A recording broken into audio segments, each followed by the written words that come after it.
Culture and belief are a shared set of customs, values and convictions held by a group of people, essentially defining their way of life, where beliefs are the core ideas and convictions that individuals within that culture hold to be true, shaping their behaviors and perspectives.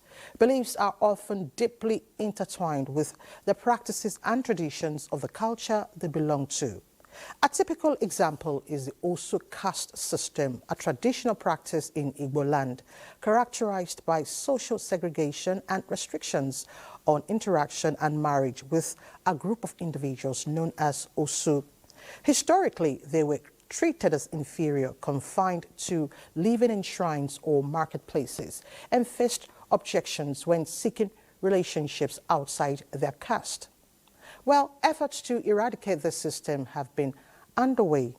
In 1956, Igbo legislators in the Eastern House of Assembly abolished the practice of referring to people as Osu, imposing fines for public use of the term. In 2018, the practice was officially abolished through a ceremony and another ceremony in 2021 to eradicate the system. Today, we will analyze cultural practices, beliefs and norms. And Joseph Okechukwu, an activist and an author, as well as an actor, will be speaking to us. Mr. Joseph, thank you so much for joining us on Insights. Thank you for having me. Thank you so much. Well, like you rightly said, this was abolished by the then Eastern Assembly in 1956. And the next prominent abolition exercise that took place since then had been the one that I carried out in 2018. I always tell people that the whole of my 2018 was dedicated to this exercise from January to December. And all of my activities to abolish this culminated in a massive abolition exercise that took place at Aguku in Anambra State, a place we believe as Igbos that we came from, all right? So it was a very strategic location. We went there, we did it. It was like a spiritual abolition and all kinds of, a lot of symbolism that were involved in it. And right after that abolition exercise, to the glory of God, I would say, a lot of communities in Igbo land, I am talking close to 70 communities in Igbo land that never wanted to hear anything about abolishing Otsuka system, suddenly embraced the idea and began to carry out abolition exercises in pockets in different locations, from Imo to Anambra to Abia to Enugu to Ebonyi. We started hearing stories of abolition exercises happening in places no one ever thought they would ever happen. And I believe that it was due to the exercise that we carried out. I believe that the prayers we prayed on that ground that day has also begun to bear fruit. Okay, so on the question as of whether I believe it can truly be fully abolished, yes is the answer to that. I think it can be fully abolished, okay? It might not be, let me not say 110%, okay? But when we say fully here means a greater percentage of the practice can easily be eradicated if we do not just the physical abolition that everybody sees, that we need to also do sensitization. We need to carry out some type of positive propaganda against the practice, okay? Because it's a psychological thing. If you do not psychologically reorient the people, the physical exercises alone can only do so much. So that's why I went further. After that exercise, I went further to do a movie that basically origins of Osu practice, because 99.9% of the people who practice Osu in Igbo land today do not know exactly where it came from. They just know that they were told.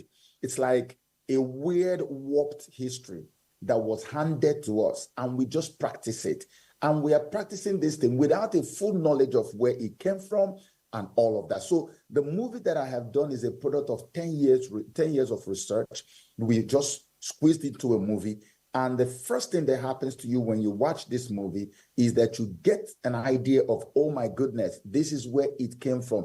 And if this is where it came from, why on earth are we then practicing it? So for me, things like this movie and so many other media content that are going to follow it afterwards are things we're going to use to carry out that psychological reorientation that will basically lay this thing finally to rest. Because the moment the minds are educated on what is happening, the practice itself begins to falter. And that's what I believe about this. I need you to dwell more on the psychological aspect of this, because you said this is like handing over to generations a particular belief. Why is this so? How was it like? Did you experience it? Do you have a friend that experienced it? How come? So I love the last line of your question. Did you experience this? Do you have anybody who has experienced this? The answer is yes. Okay, so before I jumped into this, something happened. I was telling that story a few days ago during an interview. I met a young man. You know, I grew up knowing about Osu. You know, when we were growing up, they used to tell us, those people, they call them NTA, those people. And I was wondering, who are those people? Are they not our brothers and sisters we grew up with? They keep telling us, no, you can't do that with them. No, you can't go here, you can't go there. You know, so we grew up with that level of confusion. And then when you tell the elders to explain to you further, they usually don't want to, they are always very economical with the truth about the whole thing, because maybe they didn't know. But there's something that spurred me into action, that got me to move into this activism. It was a young man, I think his name is Obinna. This guy had dated his girl for God knows how long, many years. And they finally got to the point where they decided they were going to get married. And you know how Igbos can be very extravagant in terms of the way we do our marriage, always very elaborate. So you have to do introduction, you have to do traditional marriage, and you have to do white wedding, and you know, and all kinds of stuff, you know, all of that together. So this guy had gone to do his introduction. Introduction is supposed to be a very low-key stuff where you just do just a few people invited, and then the parents of both families and all of that. But this guy made his introduction look like it was a traditional marriage. It was so massive because he was so happy to get married to the love of his life. And then after that introduction, guess what happened? The father of the bride-to-be suddenly came to the realization that they had not made any inquiries about the young man. See, all the while they were dating, nothing happened. He engaged the girl, nothing happened. They forgot. And then introduction happened. It was so elaborate and beautiful. And now they say, we haven't asked questions about this guy. Let's go and investigate. And then they went to investigate, called their people. They lived in Abuja. So they called the people back home, his umunas, his kinsmen. Say, please go and do investigation for me about this guy. And they went to do the investigation. And they traced his bloodline to the bloodline of the so-called Osu, which they also call outcasts. Okay? Now, when that result came, the man called his daughter and said, let me tell you now, that relationship is null and void. Both of them thought it was a joke, but guess what? It was for real. It got to a point where the man even picked a gun and wanted to kill his daughter for trying to mention that guy in his house. And at the end of the day, why did I get involved? I heard the story of how this young man, when the reality dawned on him, he went into his room and locked himself up and went on a hunger strike. That hunger strike lasted for 2 weeks, no food, no water. They had to break the door to his home to be able to save the guy. He was looking like a bone. This was what got me infuriated. When I heard the story, I said, I want to see him. They got the guy. I finally met with the guy. The guy was a shadow of himself. The guy he couldn't even pay. This was a guy who was doing so well in his business. He just couldn't bear the loss of the love of life because of a tradition, a culture that we have even no full understanding of.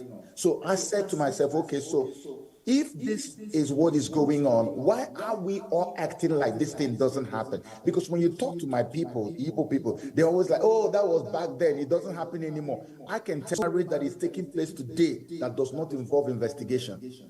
The moment you say you want to marry an Igbo man or an Igbo woman, whether it is inter-tribal marriage or the same Igbo people marrying themselves, there must be an investigation. And this is the reason why they do investigation. And I have seen people commit suicide. I have heard of suicide cases. In fact, there was one that almost happened the day we did the abolition exercise at Abuja in 2018. I had to beg the girl on the phone. I said, please come and meet me. I flew her into the east and I sat her down and spoke to her. If you look at, there's a blogger on Instagram recently that posted another one again of a girl who was crying and rolling herself on the floor, trying, say, almost like she wants to kill herself. Why? Because the family of her so-called fiance had just found out that she came from the bloodline of the Usu people. And the marriage was terminated. She was supposed to get married in January of this year. We are now in February. That girl was crying. If you see the pain, the guy called Tunde Edna, if you see the pain in the tone of this girl when she was crying, you would know that this person, if care is not taken, could actually commit suicide. If we are to relate to Chinwe Achebe's work, which is no longer at ease, that book dealt with this particular issue. Now, as a concerned artist, let's go back to your work, which you were talking about earlier. How have you been able to tell the story beyond love, conscience, and purpose? Okay, so I have been able to tell the story by pointing my people to the realities on ground. All right? I have an impressive, fairly impressive following on social media. And I always tell people that I strongly believe that the reason why a lot of people follow me on social media is just because of the fact that I always tell you something and show you the proof of it. I don't like sentimentalism. I don't like being unnecessarily emotional about stuff. I like to be forthright and be straight with you. If I tell you this is black, I'll show you the color black. If I tell you it's white, I will show you white. I don't just want you to imagine it. This is what I do with my people. I show them evidence. When I told them that people were committing suicide, some of them thought I was joking. I had to bring a girl on the day of the event who was on the verge of taking her own life. And she came and she spoke.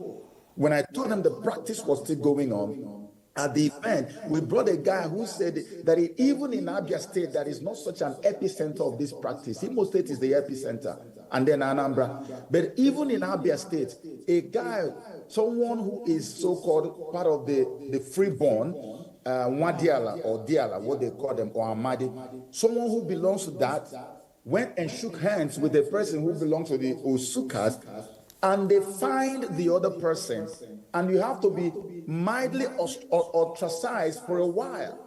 Okay, if you have deeper relationship with them, they will ostracize you completely, and you become Osu by association.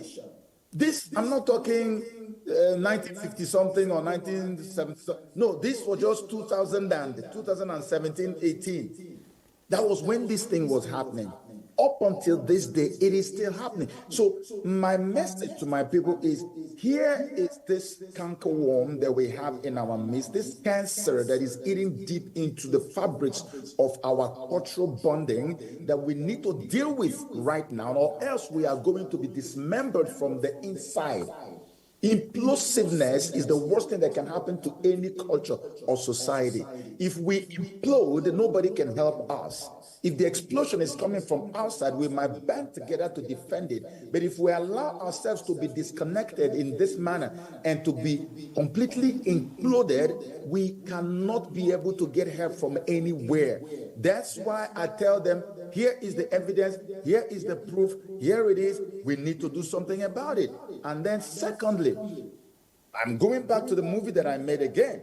I decided to make that movie because I felt that there are so many things you will not be able to say just going on radio, except that you put them inside a movie when people will sit down and digest in the comfort of their homes and understand the impact, the psychological impact, and understand that this thing actually should not be practiced. Let me read you something very briefly.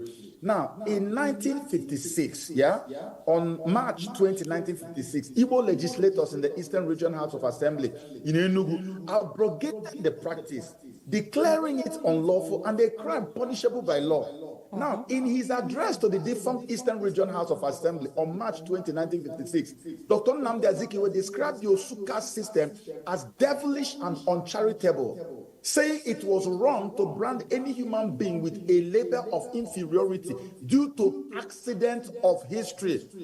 Okay, my question is, what does he mean by accident of history? When Nnamdi Azikiwe said, due to an accident of history, what does he mean? That's the big elephant in the room, and that's what this movie called Osu is going to address. We went into those days of Osu practice and excavated everything that was hidden, exposed the true origins of Osu to the point that even a newborn baby will understand where it came from. And that movie then answers the question of why did Nnamdi Azikiwe say that Osu, labeling people as Osu caste is due to an accident of history is very bad. So that accident of history was explained in this movie because what we believe as Osu is not what Osu really is. The people we call Osu today are actually not Osu. They are our own kind. It is a devilish propaganda that has labeled them as such. And that's what this movie is going to explain in black and white. In black and white. Okay, now, prior to this interview, we had a very hot discussion on this issue because people are being affected, and this is a practice that is expected to be abolished, which is not, in quote. But really, the issue of sensitization and education came up. Let's bring this to a bigger table, a national discourse. How do we draw lessons from the negative aspect of this practice or belief so that we can have a better nation, a better society, so that we can also grow love amongst ourselves, tolerance in quotes? Okay, so I've lived in America for a bunch of years, yeah? I lived in America a lot, and when you come to America or Europe or anywhere, Africans no longer understand, they no longer see those tribal lines again, which something suddenly bonds us together because we all face racism at the same time. When racism comes, it doesn't say, are you Igbo, Hausa, Yoruba, are you Efik, are you from Ghana? They lump all of us into as one. And we go through it at once. Now, bring it down home today and see how it feels that people who share the same destiny with you, people who share the same culture and tradition with you, you grew up knowing them as a baby. This is coming down home. It is so repugnant. It is so distasteful. It is so horrible. I mean, when I think about it, I don't know how to wrap my head around that. People today, let me tell you the truth. If you look at, I went to meet one man during the abolition program. The guy told me, he said, Joe, I want to take you to my house. I came to his house. He brought his album and showed me the picture he took with his wife and his 5 daughters. His wife and he's a medical doctor. And the guy said to me, Joe, look at all my beautiful daughters. I said, yeah, wonderful. They look so beautiful. And he said to me, do you know that none of them married an Igbo man? I said, what? He said, none of them. And all of them had their first date. Their second dates were Igbos. But none of them ended up with an Igbo person. Because the moment they date an Igbo person, they will get to the point where the question pops up. They find out, boom, they cut it off. So 5 daughters, all married to either Edo or Yoruba or someone. Now, you are chasing your own out. Do you think that when they marry those people, that they will ever want to have anything to do with Igbo land again? So if we are also clamoring to have a place at the center or in the leadership of Nigeria, if this one is not resolved, it's going to be extremely difficult, because you are going to have some of those people that we have ostracized from our midst, people we are discriminating against. Most of them are already in power today, because for some strange, mysterious reason, these people we call also are actually some of the richest people we have in Igbo land today, incidentally. So I'm saying to my people, if you want to have a place in the sun, you've got to learn how to put up with blisters. And in this case, we're not even putting up with blisters. We are only trying to be sensible enough to bring our own together. I see what the Yorubas do. There are people who bear Yoruba names in Kogi State today. And the Yoruba people are always looking for where they find anybody that even behaves like he's Yoruba. Even if you don't have the Yoruba name, they will grab you and bring you together because there is so much power and strength in unity and numbers. Why are we scattering our own? What we should be doing now is to bring more numbers together. We are too many as a people. In South today, there are so many people who are Igbos who say, oh, we are not Igbos. It is because this division has not been dealt with. There are Ikwere people, there are Igbo-speaking people in Delta. How can we bring them together if on our own we are still discriminating against the people we call Osu? So for us to be able to foster unity, both internally and on a national level, we need to eliminate all manner of segregation, all manner of discrimination on every level, by every stretch. Every single appearance of it has to be eliminated, whether it is internally or externally. It does not bode well for anybody. That's why I am on this journey, to make sure that we see the end of this in my lifetime. Mr. Joseph Okechukwu, I want to thank you so much for your time on Insight this week, and hopefully we will have a part 2 of this conversation, because it is a national conversation, not just for a particular segment. Thank you so much for your time, and hopefully we'll have you talk more on this another time. Thank you very much. Thank you. Thank you. I appreciate that. Thank you. Thank you so much.